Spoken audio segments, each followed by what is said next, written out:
This is Larry Henares making your day with the first part of Conrado de Ro's article entitled, What a Difference a Tear Makes.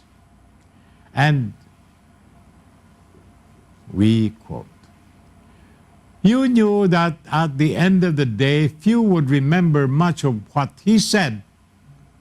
They were only going to remember that he cried and found redemption in it. The people who texted to say they found Pinoy's fifth State of the Nation address boring, alongside a crowd that said that they found it glorious, must have been watching a different movie. Or they were the kind to say football was boring compared to basketball, which offered a thrill a minute of impossible shots."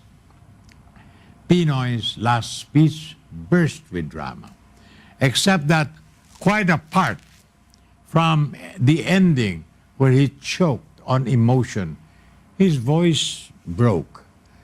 It is of the subtle kind and far more heightened for it. Quite ironically, one of those dramatic moments came not from what Pinoy said, but from what he did not say.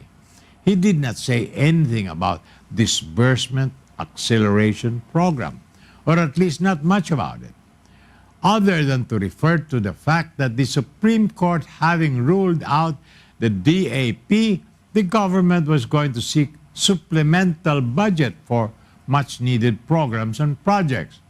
It was a conciliatory gesture, a retreat of an acceptable kind. The message it sent was that government would henceforth do things by agreement and not by unilateral decision, by cooperation and not by any confrontation, by constitutional processes, not personal ones, which of course made you wonder why they didn't discover the tact in the first place and had to create the problem called DAP. The argument that government needed to skirt, dance around, or openly flaunt budget rules to do good for the people begged the question of why it could not get the same result by consultation, cooperation, and consensus.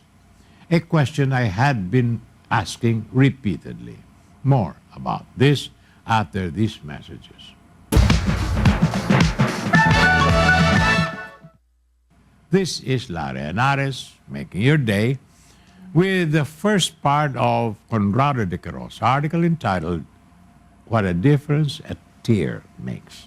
And we continue to quote, "The absence of presidential belligerence on something the president had been willing to go to war for only a week ago threw a monkey wrench into the plans of everyone who proposed to protest it.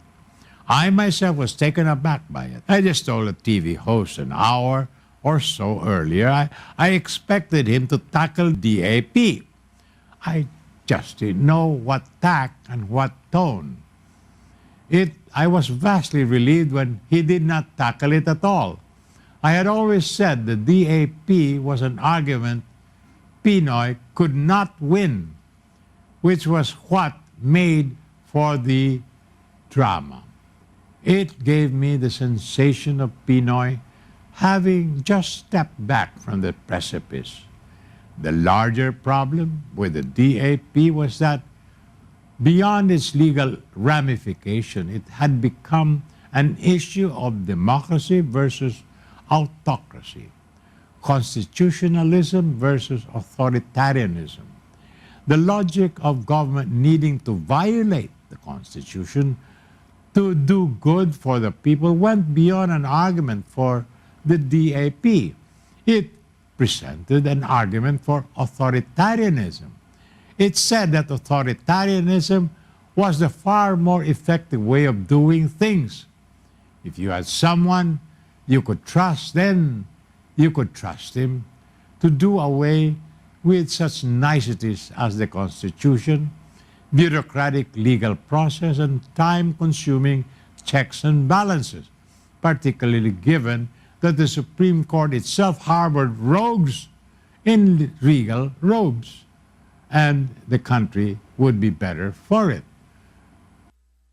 More tomorrow, my dear friends. This is Lara Henares, making your day, saying good day, God bless you.